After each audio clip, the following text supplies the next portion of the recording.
going to start with a question. I just want you guys to think about it for a second.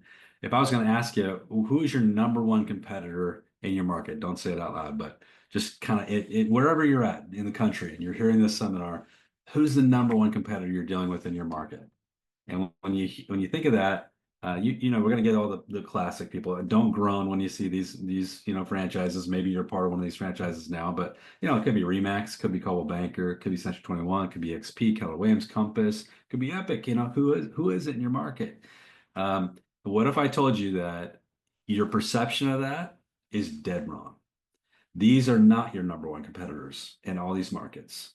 Your number one competitor in every market in America is somebody else. It is, drum roll, Zillow. Zillow is your number one competitor, and I'll tell you why. Because what Zillow has done really, really well is that they're not competing for market share because they don't actually sell real estate. What they're competing for is mind share, and there's a big difference. So mind share means that when somebody hears the words real estate, right? They hear and they think instantaneously. They hear real estate and they're triggered to think about Zillow. So they think, oh, what's my house worth? Well, I'll go to Zillow. Well, I want to look at this house that came up on the market down the street. Let's go to Zillow because it's easy. They know the name. There's billions of dollars being spent on marketing this brand. So they go to Zillow, and what happens? Zillow just continually presents them with lead forms until they fill one out. And then they fill that lead form out. That lead gets sold to a local realtor who could be working for any one of those companies. And now that transaction happens, and you think, oh, I got beat by XYZ company. You didn't get beat by XYZ company. You got beat by Zillow taking control of mindshare. So you might say, well, geez, how do I compete with $1 billion company? You can win mindshare if you do something really, really key here. And that is you got to go hyperlocal. If you can go hyperlocal, you can win because here's what Zillow can't do. Zillow cannot win at a small scale. They can win nationally, but they can't win within the neighborhoods that you live and within your own spheres of influence and within your own social audiences. That's where you can win. So you can win by having these personal relationships and go deep, having a deep connection with the community and a deep connection with people. And then you have an unbreakable bond with these people, and they will think about you instead of Zillow the next time the words real estate come up. But starting to go hyper local, there's a couple things we have to understand. One is we got to understand where our business flows from. So let's take a look at this. Where does our business flow from? This is the latest study from NAR 2024, and it shows, hey, sellers 77% of the time, they're doing business with somebody they either already knew or is repeat and referral business. And 81% of those people only contacted one broker. They didn't contact 10 or even three. 81%, 8 out of 10 times they're contacting one broker. 87% would refer this person to someone else after the transaction. And then the buyers are pretty much the same thing. 67% came from a referral repeat business. 75% only interviewed one broker, and 61% would refer their broker again. So, but to really start to go hyper local, we got to understand at a hyper local level, our number one source of business is what? It's our sphere. So before we do anything else, I'm going to talk about a million other marketing strategies today. We're going to give you a ton of them, like lots and lots in the next hour. But I got to start with this because this is the most important. And for most of you that are listening to this, no matter where you're at in the country, you haven't yet got this dialed in. And I need you to fix this before you do anything else. Before you get lost in the weeds and chase shiny objects, we got to get you to fix this. So let's look at the numbers behind your sphere really, really quickly. I'm going to give you a little model here just to kind of dive into this. And here's the model, and this is really important. So the model is, first of all, a little homework. How many deals do you want to close in the next 12 months? Write that number down. How many deals do you want to close in the next 12 months? What's that number? Is it 10? Is it 20? Is it 30? What's your number? And then I want you to take that number, taking a little, your pen out, you're going to take that number times 10. Okay.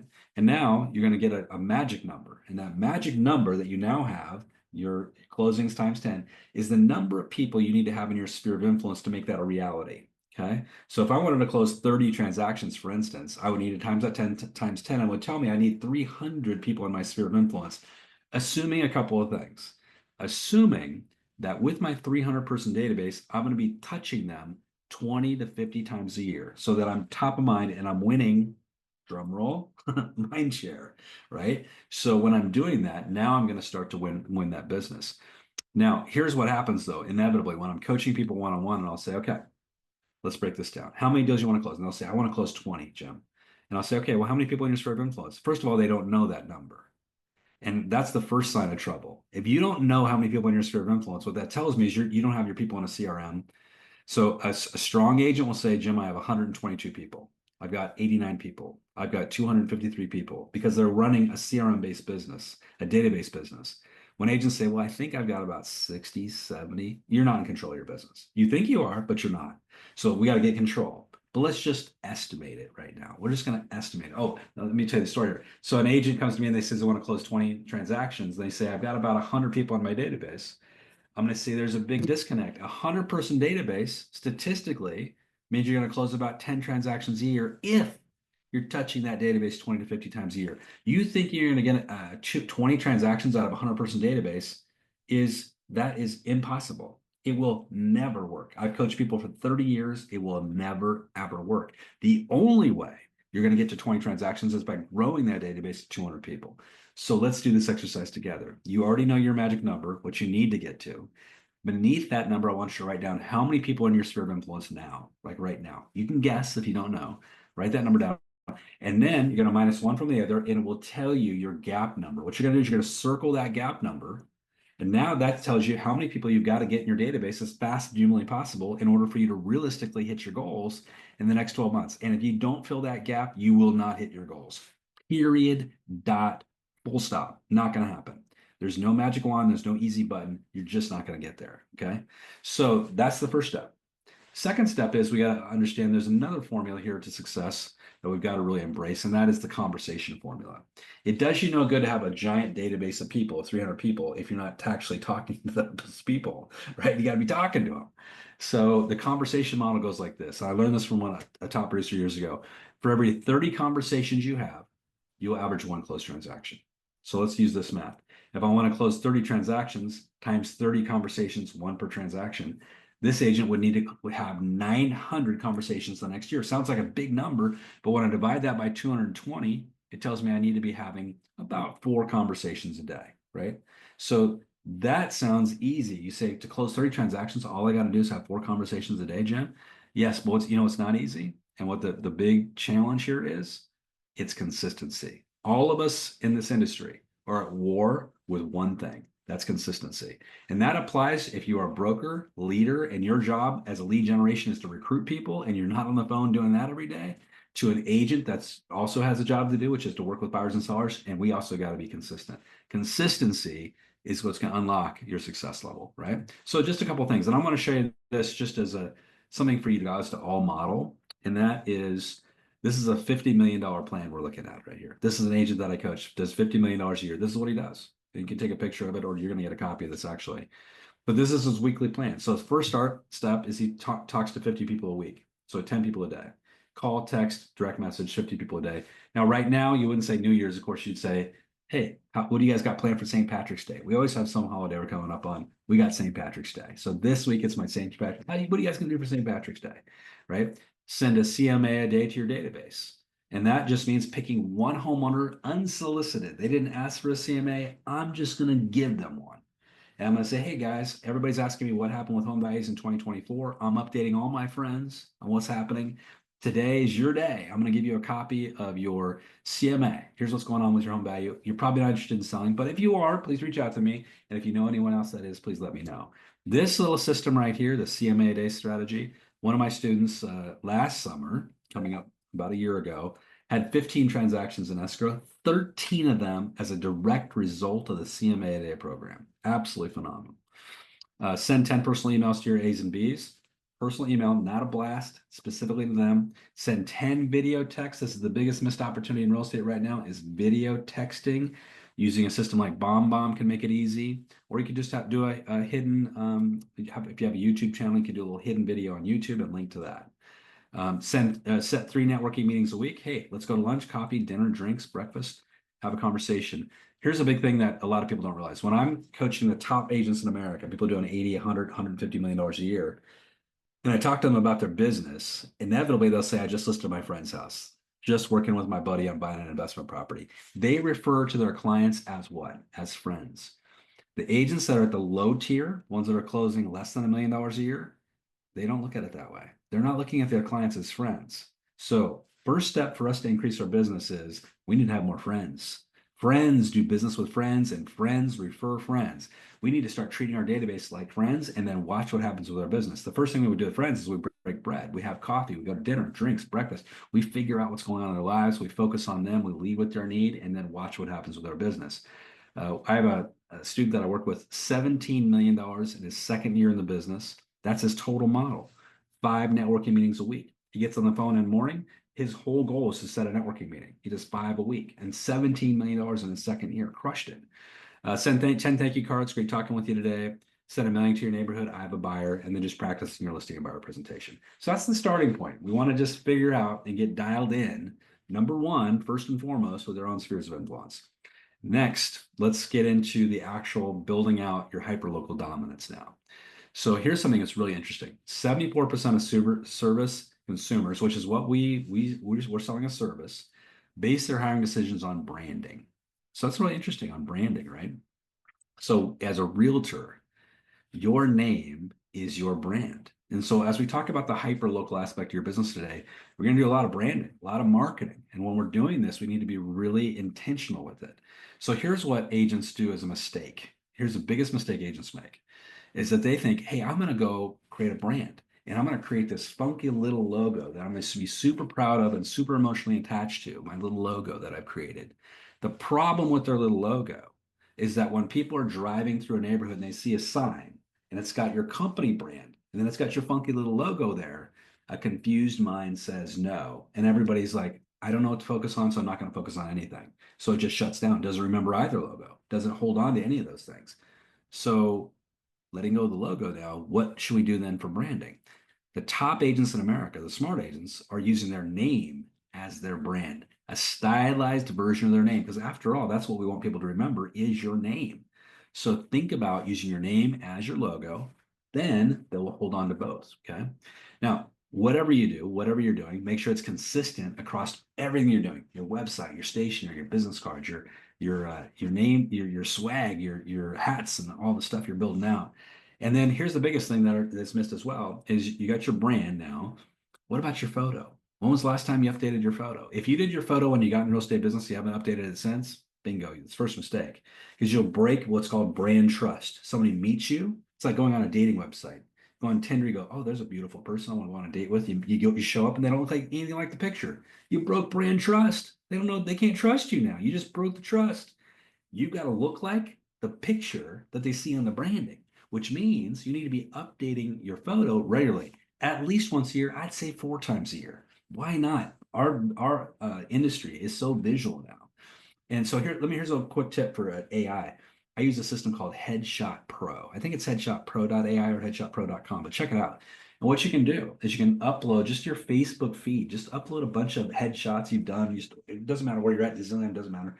And then it will create a bunch of different logos for you, or excuse me, photos for you. It'll have you in a suit, sitting at a desk with a phone, standing. It'll create all these different versions of you. And what's interesting, if you go to my website now, you go to like elephantrealestatecoach.com, you'll see all the photos on my website are not really me. It's an AI version of me that Headshot Pro created. So you could do this literally every quarter, like 39 bucks. There is no reason for you not to update your logo all the time. Here's one of my agents, Stephanie. She's obviously already a beautiful gal who's going to get a lot of attention, but she still updates her photos all the time. This is just her latest example because people will take a fresh look at it. People will turn their eyes, oh, Stephanie updated her photo. Let's check these out. People love it. So just to start doing that. Now think about this from a different perspective now. Now you got your branding dialed in. Let's think about what we're selling in terms of our communities. Okay, if I was just going to look at your today, let's just stop the presses.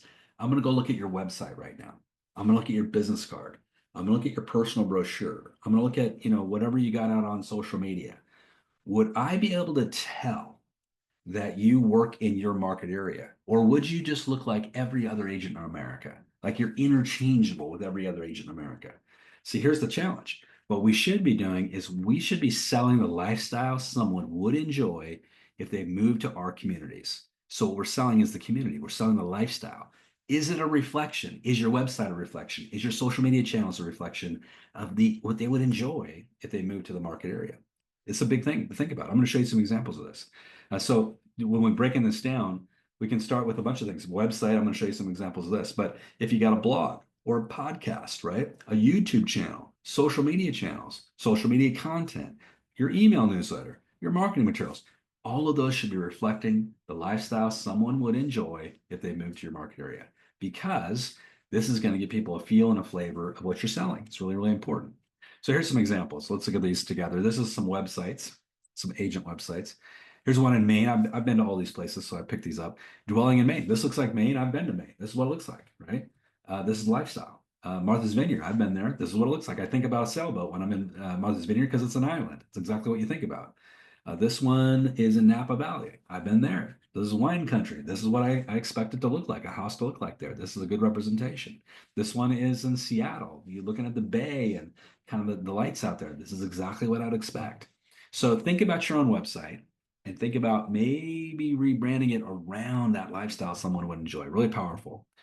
Now, here's another great strategy. I call it the TripAdvisor strategy. One of my coaching students moved to the Midwest. Her husband got a job in the Midwest. She had no soul there. She says, Jim, what am I going to do? I don't know what I'm going to do here. This is a challenge.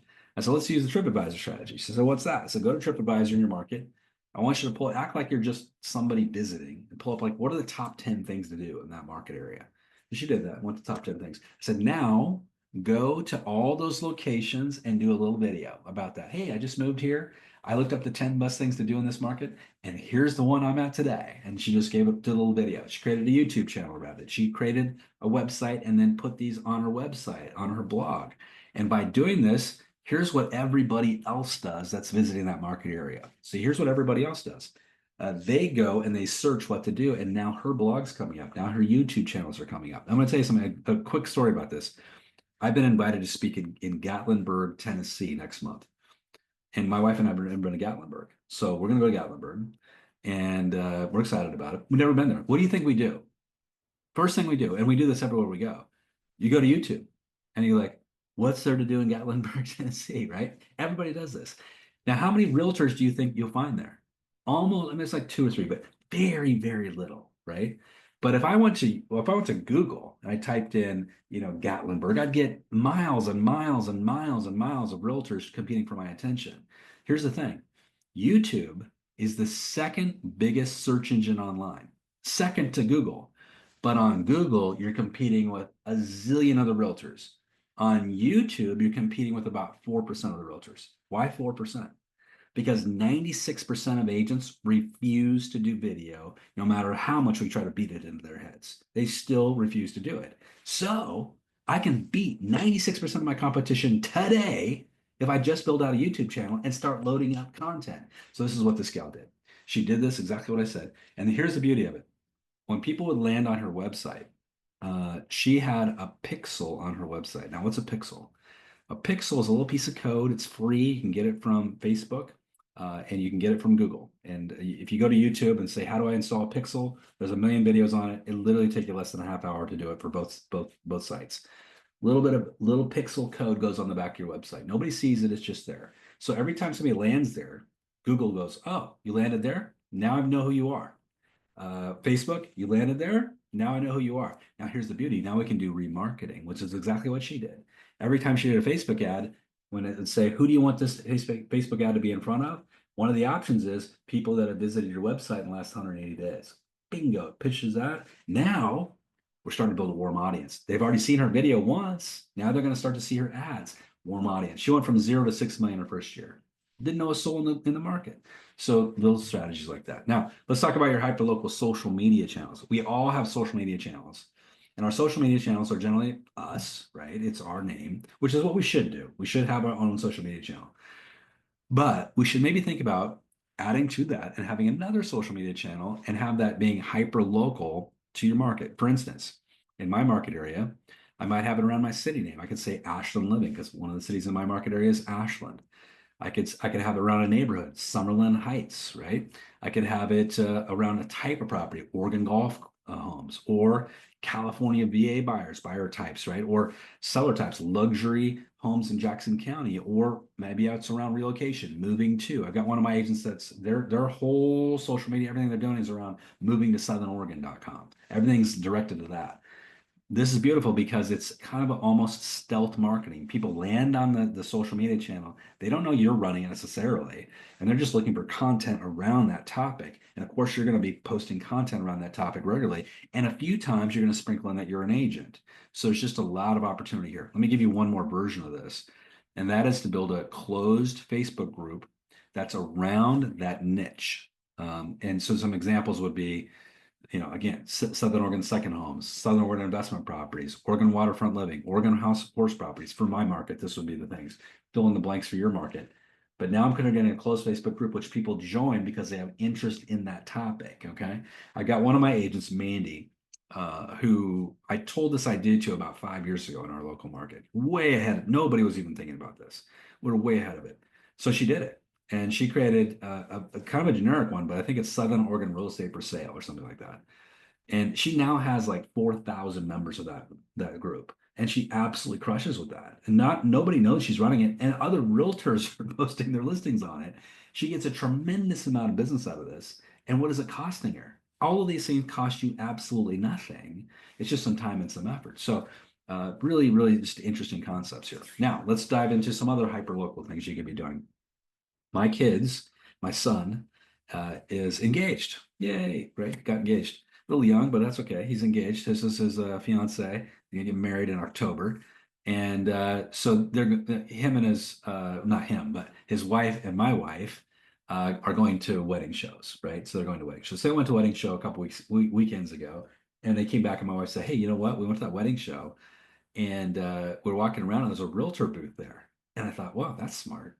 And at the realtor booth, they had a sign outside the realtor booth and it said 36% of newlyweds buy a house within 2 years of getting married. And the brilliance here is that this agent understood that out of every three couples walking by, one of them is going to be buying a house in the next 2 years. Brilliant, right? Talk about event marketing. And I want you to think about your own local market.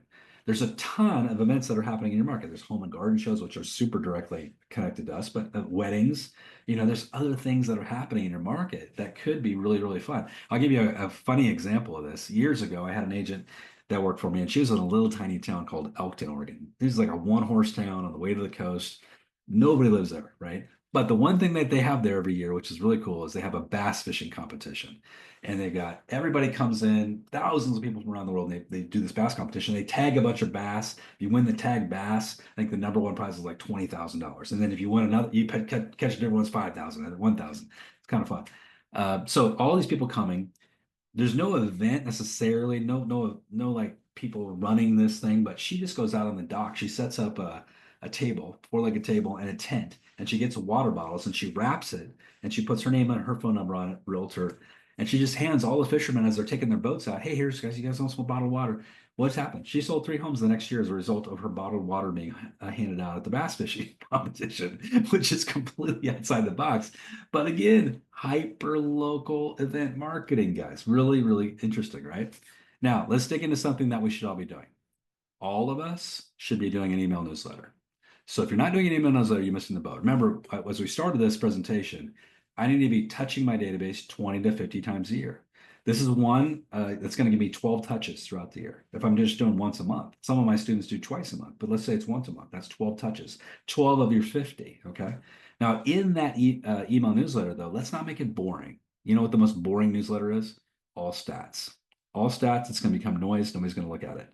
You got to mix it up. You want some stats, but you also need some other things in there, some cultural stuff about your local market. That's what people are going to get tuned into. They're going to really enjoy it. So think about how much of your newsletter is highlighting the local community, people, business leaders, events, best stuff kind of things. You want to be the local guide for your local market. People will really enjoy that. It takes a little more time. By the way, if you're not an author, and I know some will be like, Jim, I struggle with writing this newsletter. That's why I don't do it. We got AI tools now. I use a system called writesonic.ai. If you haven't used Writesonic, it's a great system. It's basically, it runs on top of ChatGPT, but it's specifically designed for writing content. It's really, really powerful. And it's like 16 bucks a month. I mean, it's if you're using the upgraded version of ChatGPT anyway, it's $20 a month. So you might as well use this and get some bells and whistles. So writesonic.ai, great system. Now let's talk about community connections. Okay, community connections. Question marks. How well are you connected with the community? Are you doing any charitable work? Are you doing any business networking? Are you a member of any clubs and organizations? How about community arts? How about volunteering for groups? These are all opportunities. I'm gonna walk you through some of them right now. These are really, really powerful. Let's start with business owners for a second, though. This is a great, great opportunity. I've got one of my students, Peter Candy, in Dallas, Texas. And Peter does this. He works the business district of Dallas. And there's a lot of business districts, as you'd imagine, but just one by one, he goes through different business districts. And he just goes out and he does a business card exchange with business owners. And his script is similar to this, not exactly, but he'll say something like this: hey, my office, guys, my office is just down the road, or it's 3 or 4 miles from here. Just making a point today to introduce myself to some local businesses, owners in the area. Help a lot of clients relocating here, and I'd love connecting them with great local business owners. Can I do a business card exchange with you? Just get your card. They'll say yes, of course. What business owner doesn't want more business? Great, thank you so much. Hey, before I go, just can I fill me on what you guys are doing here? I mean, how long have you been at this location? What's your most popular products or services? If I have a client, should I refer them to you if they can use your services? Give me flyers or brochures I can include in my relocation kit. It's gonna have a great conversation. Now I've got their business card though, and I got to do something else because I'm gonna fade to black really fast. They're not gonna remember me if I don't lock this relationship down. So I'm gonna take this one step further. Here's how I'm gonna lock it down. When I get back to the office, I'm gonna write them a personal note, okay? And it's gonna say, hey, great meeting today. Enjoyed learning more about your business. Insert whatever you learned. I'll definitely work on sending you some referrals in the future. Have a great day. Couple business cards, even though they already got one from you. Then the most important thing, I'm adding them to my sphere of influence. Now they're going to continuously start getting my email newsletter and everything else I'm doing. And most importantly, if I can take a client over there at some point and introduce them to the business owner, that's amazing. But here's the other big thing that most agents don't do is making a point every single month or even week of endorsing a local business on your social media feed. You should be endorsing local business owners on your social feed and tagging that business owner and say, hey, last week I met some great owners of this local bakery and they've been here for 10 years. I tried their cinnamon rolls. They were absolutely out of this world. I just want to recommend you try them. And of course, you're going to have a picture there. And of course, you're going to tag those people. They're going to see it because they've been tagged. And a lot of times they'll share it on their social feed. And now you're getting exposure to their entire social feed just by doing this. Really powerful. Now, let me give you another way to supercharge this. Every single city in America has a chamber of commerce. Inside that chamber of commerce, there's something called the greeters. What do the greeters do? The greeters are just an organization. There's nobody being paid here. It's just volunteers. But the greeters go out and greet new businesses that have joined the chamber every week. Okay. So they'll have a schedule and they say, okay, on this day, we're going to go meet these folks and these folks and these folks. You might have 20, 30, 40, 50 of you business owners going out to greet the new business. Now this is a win-win on multiple fronts. Number one, you're going to be networking with a bunch of other business owners that are part of the greeters. Then you're going to get to know these new business owners and welcome them to the community. It's a real win-win. It's a fast way to fast track this process. The other thing, just really quickly, I'd recommend all of you become a locals guide on Google. So if you just go to Google and type in locals guide, you personally can become a locals guide on Google. It's just a few steps, you'll be a locals guide. And what you can do then is it'll just give you the opportunity to write some reviews that will now be placed at the top of the review section. You can share photos, answer questions, add or edit places, check backs on Google. But it's cool because you will be coming in and reviewing these places and people will see, oh, this person reviewed this per place. And the first places I would review, the 10, back to the TripAdvisor strategy, I go back to those 10 places and review them first because I want to be at the top of that list, right? So just a few things there. Now, volunteering. This is maybe the most underrated thing I'm going to talk about today, but one of the most powerful. With volunteering, here's something to understand. In your local community, and this is true across the country, I wrote a class called the Accredited Luxury Home Specialist class a few years ago, and we studied the stat really, really deep. But 90% of all millionaires have been actively involved in charitable work before they became a millionaire. Did you catch that? Before they became a millionaire. So when I get involved in a charity and I start volunteering my time and effort, who am I going to be surrounded by? I'm going to be surrounded by people that are either A, on their way to becoming very successful, or B, have already become successful and they're still volunteering. You're surrounded and you're networking with high level people. So often we think, oh, it's going to be, people that are not going to be buying and selling houses. Wrong. You're going to be surrounded by people that are very high level people in the community. Great place to network. So you're going to get connected with community leaders. You're going to be networking with soon to be community leaders. You're going to be giving back to the community, and Also, which is also very underrated, when you're doing these events, you're going to be capturing social media content, which you can then be pushing out. And people are going to get to know you and like you at a whole different level because they're going to be like, oh, I'm so excited that they're sponsoring this autism event. I'm so excited that they're building something for Habitat for Humanity. And they're going to say, this person's really connected to the community. You're getting really hyper local now, right? Now, sponsorships are another way to get hyperlocal, which I love. So I sponsor a little league team in my local market. I recommend you look at these things. There's Boy Scouts, Girl Scouts, there's farmers markets, there's local clubs that you could sponsor. Here's two of my favorites though, is this is you look at the grade schools and middle schools in your area. Most high schools have a lot of sponsors, so we'll throw those guys out.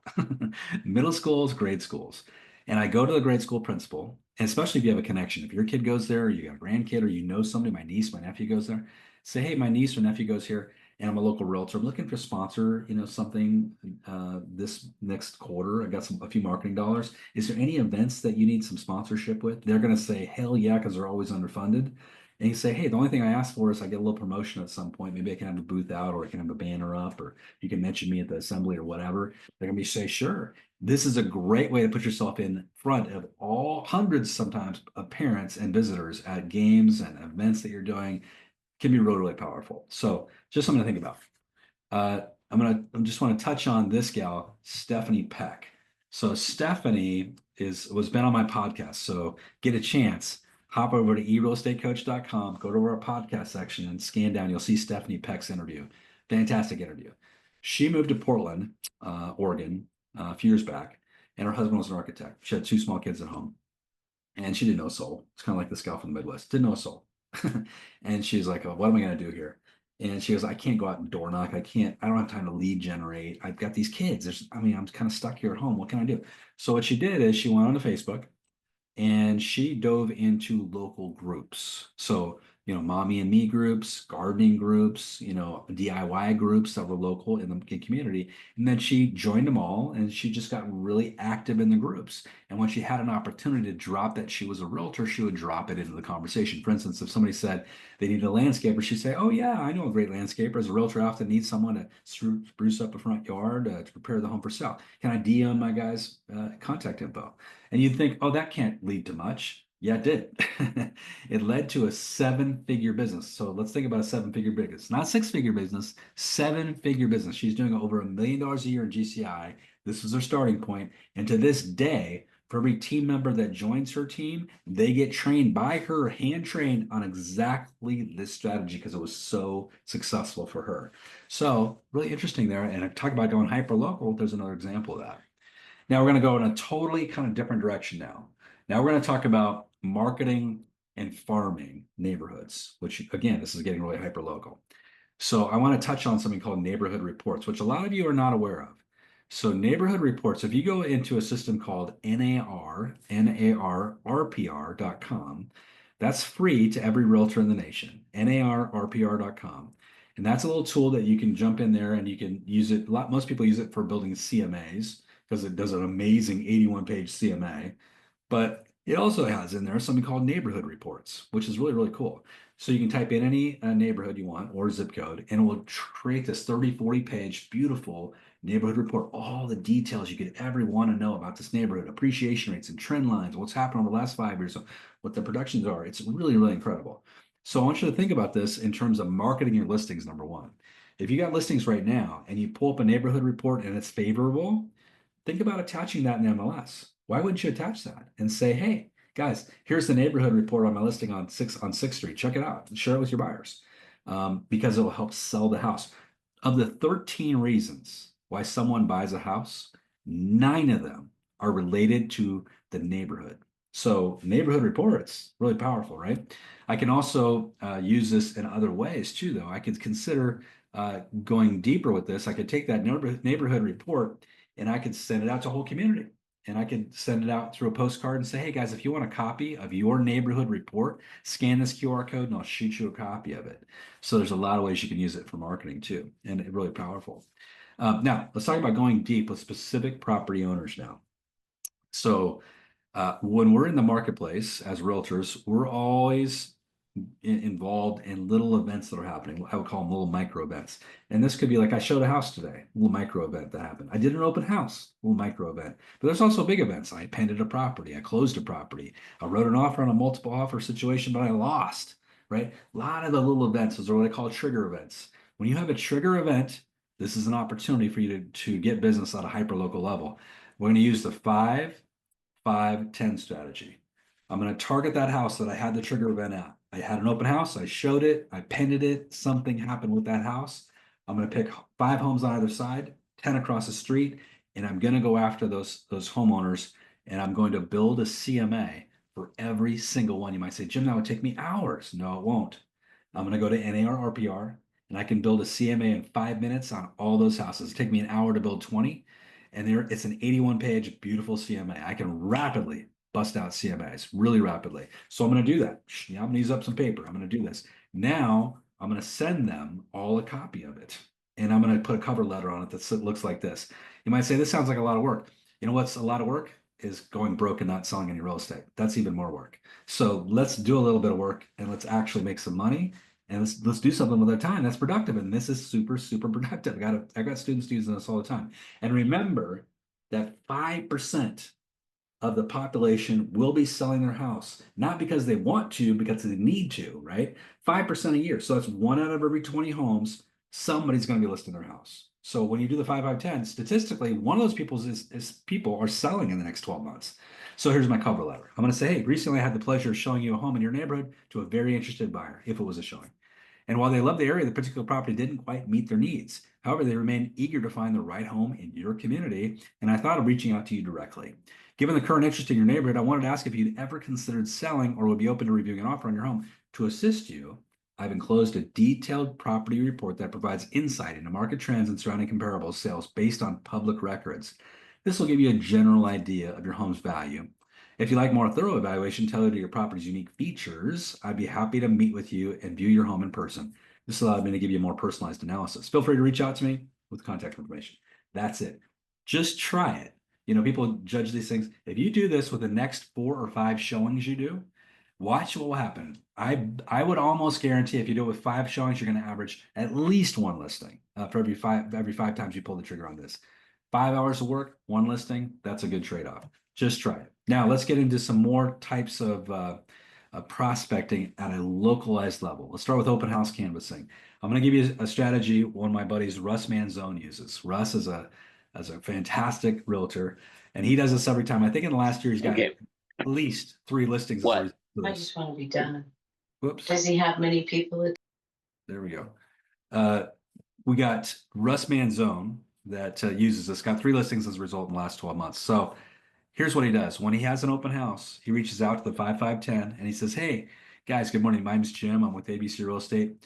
I noticed your neighbors, you may have noticed your neighbors have their home listed down the street. I'm hosting an open house this weekend on that house. And I want to let you know in case you see some increased activity here in the next couple days. Also, this is the magic of this. We're doing early entry for the neighbors. So if that open house is at 1, we're going to do it at 12:30. If you'd like to come by, I'd love to show you the house. And, I'm always curious to see what my neighbor's house looks like. The sellers are totally happy to have you come over. Can I ask you, though, kind of getting ready and trying to figure out who might be the right buyer would be for this property. Can I ask you, how long have you guys lived in the neighborhood? You're going to say like 5-6 years. Hey, great. Can I ask you, what do you like most about living in the area? Any complaints? Where'd you guys move from? California, wherever. Hey, why'd you choose, of all the neighborhoods you looked at, why'd you choose this area as opposed to, another neighborhood? You could have chosen anywhere. I got to ask you this question as I'm a realtor. Have you ever considered selling? And I always use 3 evers, by the way. And then, hey, guys, would you be curious to know what this home eventually sells for? Now, here's the magic of this whole thing. Number 1, they may come in to visit the house, but that last line is the absolute magic of this. Would you be curious to know what the home eventually sells for? Almost every person's going to say yes to that. When they say yes, great. I'll fill you in once we go pending and get it closed. And what I'm going to do now is they've given me permission now to put them in my database. Remember, for every 10 people I add to my database, I'm going to average 1 extra closed sale a year. So if my job now is to grow my database as fast as humanly possible. So I'm going to do that. I'm also going to put a little flag in there that when this house sells, I need to circle back and call them and actually do what I said I was going to do. But now they're going to start to get all my other contact information. They're going to get all my other 20 to 50 contacts a year. So that's one strategy. One more strategy around open houses, really powerful. My buddy Brian Belair's in Portland, Oregon, $36 million a year agent, really, really powerful agent.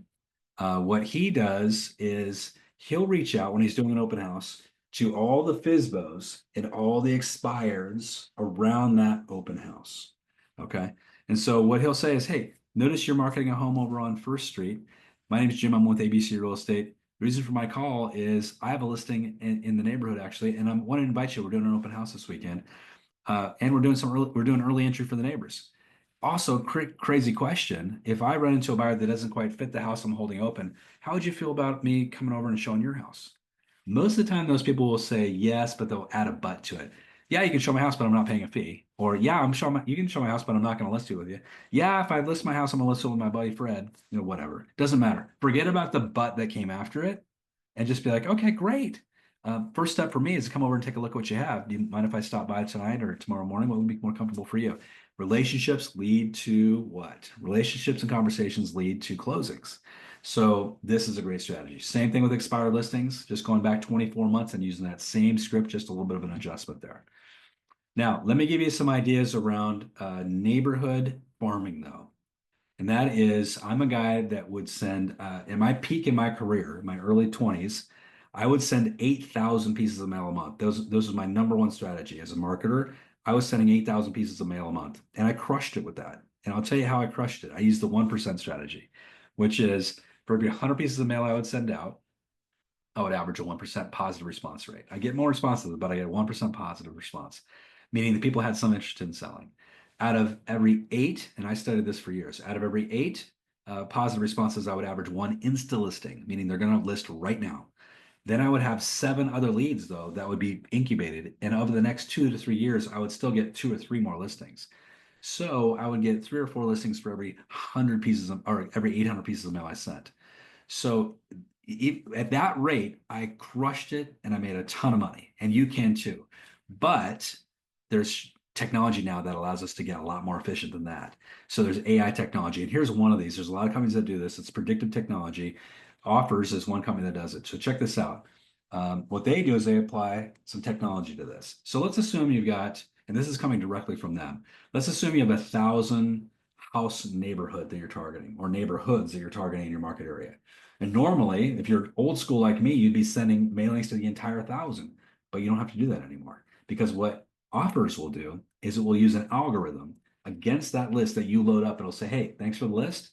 Of the 1,000 you gave us, 250 of these people are most likely to sell in the next year. And because they're looking at 200 data points, 200 data points are analyzing to see who are the most likely to sell. And they narrow it down to 250. And within that 250, check this out, 70% of the listings that will occur in the next 12 months will be in the 250 list. That's a crazy number. And as you can see, this is why you can get so much more effective, so much more cost efficient if you're using AI with your farming efforts. Anybody that's farming that's not using AI, huge mistake. You can make so much more money, because think about the mailing cost for 1,000 pieces versus 250. And if I'm having to do that repeatedly, it just adds up really, really fast. Now, let me give you the perfect farming letter. I'm going to give you the perfect farming letter as we start to wrap up today. The perfect farming letter I took from one of my students, Dustin. And we've used it over and over again throughout the country, and it's just crushed. And here's what it is. It starts with you having an active live buyer. You must have one. You can't be unethical. You've got to actually have an active live buyer that's interested in a specific neighborhood. But every single time you do, you should be using this perfect farming letter. So here's what his letter says. It says, hey, I hope this letter finds you well. My name's Dustin. I'm a local real estate agent with JLS here in Ashland. Reaching out to you because I have a buyer who's interested in purchasing a beautiful home like yours in Ashland within the next month or two. However, due to limited inventory in the market, my client's having difficulty finding suitable options. I believe that your property, now we're using mail merge, right? We're never saying, hey, neighbor, hey, homeowner. No. We're more sophisticated than that, if I can say it. We're doing mail merge, right? So I believe your property located at this address may be of interest to my client. please know I'm not attempting to list your property. Rather, I'm offering a service to my client by reaching out to property owners who may be interested in selling at a current market value for their property and possibly possibly entertain the idea of selling. Now, here's the other magic of this. Watch this sentence. He added this sentence. We gave him the idea, and he added the sentence. Currently, the county has your property assessed value at X. But in our local market, that's typically inaccurate compared to true value. Now, I'm going to touch back on that in a second. And then he goes on, my client's a strong buyer, very few contingencies, proposed timelines 3 to 5 weeks, although that's negotiable. Love to sit down with you, yada, yada, yada. But check this out. Here's his actual results. And then we repeated this over and over and over again across the country. But his results, what kicked this off is he sent 425 letters. He got 12 to 15 emails and calls as a result. Previewed, went out and looked at 5 homes. This is instantly listed one of those listings. So he got an instant listing for $1,150,000. Then he got all these other leads, including previewing 5 other homes. But every single one of these sellers said the same thing. Check this out. They all referenced that one line he added, which is currently the county has your property assessed value at X. But in our local market, that's typically inaccurate comparative value. What they all were triggered by that. It made them mad. They're like, oh, my home's worth more than that. There's a challenge to them. And they had to call and talk to somebody about it. So I'm telling you, whatever mailing you're doing, include that language. Watch what happens. Your phone will ring as a result. So little idea there. Now, here's another idea that one of my top producers gave me, which is when you go to, if you go to your local title company and they're the ones giving you the list of people to mail to, a lot of title companies do that, or escrow companies, ask them to add and append the data with one more piece. Even if it costs you a little bit of money, they append it with one more piece of data. And that is, when did this person buy this house? How long ago did they buy it? They buy it 5 years ago, 3 years ago, 2 years ago, 1 year ago. What is it? And then when I'm doing my mailing, I could do a mailing about their home anniversary date. I could say, congratulations. It looks like you've hit your 10-year anniversary. Would you be curious to know how much equity you have built up in your home? This really personalizes it. And then people are super curious. How did you know that? Oh, we knew. We just looked at the public records and we figured it out. We did a little research on you. People love this. It's very, very effective as well. Now, let me give you the last thing I'm going to give you for today's class, which is, and this is magic. First of all, if you're taking a listing and you're still doing just listed postcards, you're throwing your money out the window. Just listed postcards don't work anymore. They haven't worked for years, but they're terrible and they don't work. And you can take it from me because I've spent tens of thousands of dollars on just listed postcards. So why doesn't just listed postcards work anymore? Yes, you might get the one random call every now and then, but here's why they don't work. They don't work because if you get a just listed postcard in the mail today as a consumer, you're gonna be like, oh yeah, I did see those people listed their house. I saw the sign yesterday. Oh, let's go to what? Let's go to Zillow and look up all the details. I can look at every picture on Zillow, right? That's what they're gonna do. They have no need to call you and talk to you as a realtor because you sent them a postcard about it. In fact, that's going to take them way more time than just to Zillow this data. So we need to throw that away. We're not doing that. That's a complete waste of time and money. Instead, we're going to use this strategy. This is what I call the curiosity strategy. And it's a pre-listing ladder that goes to the neighborhood. So you know you have a listing and it's going to be hitting in the next day or two. It's not an MLS yet. So Zillow doesn't have any, they're claws in it yet. You're doing this before it hits Zillow, before it hits the local MLS, a couple days before, 3 or 4 days before. And you're going to say this is the letter that's going to go out. Hey, in the next week or so, I'll be listing one of your neighbor's homes for sale. They don't know which one. It's actually why I'm reaching out to you today. I've done extensive research in the area on home values and found some very surprising data. If you'd like a quick update on your home value or considering selling now would be a great time to talk. Based on recent market activity, when my marketing begins, I'm anticipating multiple offers. If you are, only say that if you are. And showing opportunities. I'll be back in the area several times over the next few days. If you have a few minutes to talk, please give me a call or text and we can set up a time to chat in person or through a virtual meeting. This crushes because it has all these curiosity points. First of all, who's listing their house? I don't know. What's the surprising data you found, right? I don't want an update on my home value. Why is this guy, why is he anticipating multiple offers? What's so special about this house? There's at least 4 different curiosity points here that will trigger people to make the phone call or to reach out to you or to text you. If they have any interest in selling at all, they will be triggered. So a couple ideas there, helping you go hyper local. Hopefully I gave you a bunch of things to think about. I think we got through a lot of strategies and ideas there in the short time we're together.